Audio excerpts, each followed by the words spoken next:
They say after 25 years, you know someone like your own skin. I used to believe that, especially with my wife, Diane. She made Sunday barbecues feel sacred. The smell of charcoal, ribs crackling over the flame, kids laughing in the yard, and my brother Mike grinning across the grill like we built something unbreakable. If someone had told me back then that the two people I trusted most were quietly carving me out of the picture, I'd have poured them a drink and laughed it off.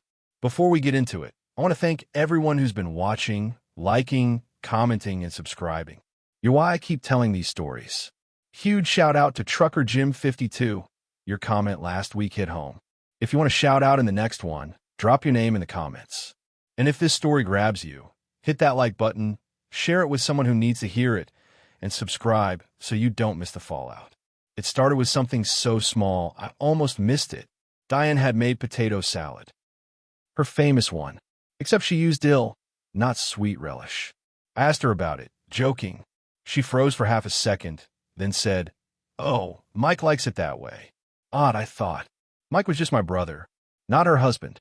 That moment stuck to me like a splinter.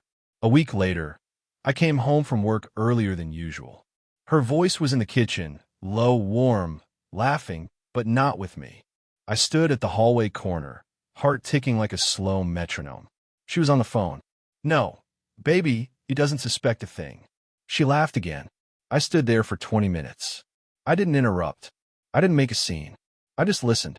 The next day, I called Mike. Told him we should grab a drink. He said he was busy, maybe next week. Odd again, he never turned down a beer with me. That night, I dug through Diane's phone when she showered. There was text going back years. "Last night was risky. Still smell like your cologne."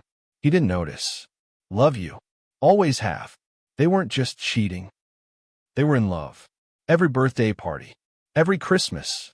Every damn Thanksgiving. For at least 7 years, maybe more, they played house while I grilled steaks and took photos. I felt like an unpaid extra in my own life. But I didn't rage. I didn't throw clothes on the lawn. That's not me. I just started planning. Quietly. Patiently. And that's where this story really begins. I didn't say a word to Diane for 3 days. Not out of anger. Out of calculation. You learn a lot when people think you don't know. Her routines didn't change.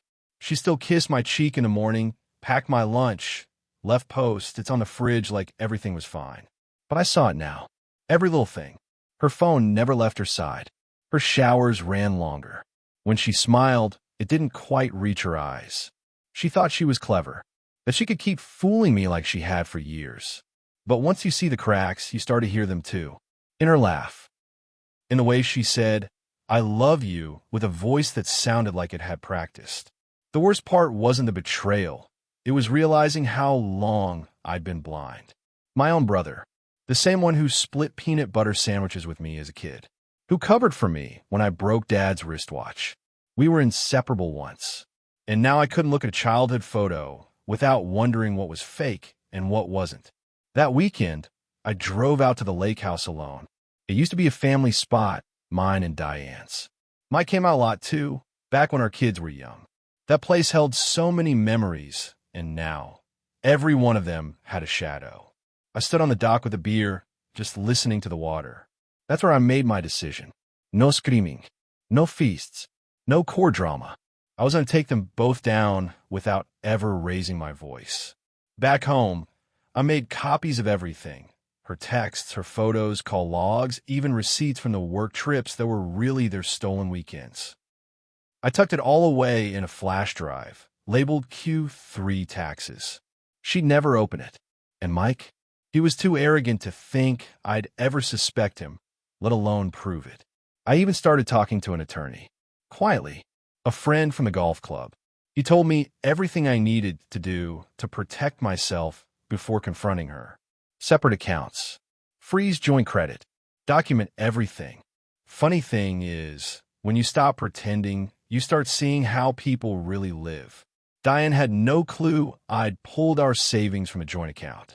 She didn't notice I'd removed her name from the cabin deed either. Mike certainly didn't notice I'd started calling in favors from some old friends in town. Friends that don't take kindly to betrayal, especially when it comes from inside the bloodline. I still slept next to her. still smiled across the dinner table. But inside, I was already gone. And soon they would be too. You'd be surprised how easy it is to dismantle a life when you know every corner of it. Diane always thought I was the soft one, the kind who'd fold rather than fight. She forgot I built our lives from the ground up. Every account, every investment, every network we leaned on. She never cared much for the details. Now, the details were mine to weaponize. First thing I did was call our financial advisor. A good man. We'd golfed together for years. I told him Diane and I were planning to restructure for retirement, asked to shift our portfolios into separate entities. He didn't ask questions. Most men our age don't when one of us brings up retirement planning. But when I told him to make sure she didn't know about the changes until it was finalized, he raised an eyebrow. "It's just for surprise planning," I said. 25th anniversary gift. He nodded. I smiled. That was the first piece.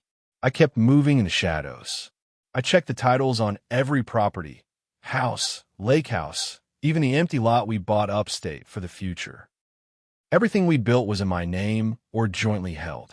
I started the paperwork to remove her from what I could and lock what I couldn't. She didn't notice a thing. She still planned her book club nights, still gossiped with friends over wine, still kissed me goodnight like we were in our 20s. And Mike, he was still the good brother. He came by to check the gutters, bringing beer and watching football like we were still thick as thieves. I offered him steaks, sat with him, smiled when he told stories. I knew the entire time he'd been with her just 2 nights earlier. Same hotel where we used to spend anniversaries. I tracked it all, but it wasn't just about money. Reputation matters in a town like ours. Diane ran local events, organized school fundraisers. Mike, he coached Little League, always the hero uncle. I started talking quietly, to the right people. I didn't smear them outright. I just asked questions. "Did you notice Diane and Mike leave together the other night? Funny how they seem close lately, huh?" In a small town, rumors don't take much to ignite. All I had to do was fan the spark. By the end of the month, she started noticing things.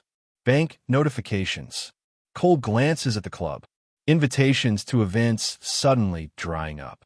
She asked me once, "Is something wrong?" I smiled and said, "Everything's fine, love." "Why do you ask?" She looked at me then, not confused, frightened. That was the moment I knew she felt it. The ground shifting. And Mike? He had no clue a storm was coming. Not yet. But I had something special planned for both of them. And it was almost time. It was Diane's idea to host a family reunion that summer. Said it had been too long since we'd all gathered in one place. I nodded. Told her it was a great idea. Let her plan it top to bottom. Booked the caterer, invited the cousins, even had our grown kids flying in from out of state. She thought it was hers to control. She had no clue I'd been curating that guest list with surgical precision. Only the people who needed to be there to witness what was coming. The weather that day couldn't have been more perfect. Blue skies, warm breeze, just enough clouds to keep the heat at bay. We hosted it at the lake house, the one Diane didn't realize she no longer had legal rights to. I had the place cleaned, fresh stain on the deck, new outdoor speakers playing old family favorites. She wore white, like some picture-perfect matriarch, laughing with Mike like they'd earned the right to lead the room. I stayed calm, made drinks, shook hands, took photos. It almost looked like love what we had. Almost. After lunch, I tapped a fork on my glass and called for everyone's attention. "Just want to say a few words," I said. Everyone turned. Diane smiled. Mike raised his beer. My hand didn't shake. Not once. I started with a toast. To family, to long memories, to building a life worth being proud of. I could feel Diane relax. But then I said, "And to knowing who really stands beside you. Not just when it's convenient, but when no one's watching." I got her brow to twitch. I pulled a small remote from my pocket. Pressed play on the TV mounted behind us. I'd set it up before the guests arrived. First came photos, one she thought had been deleted.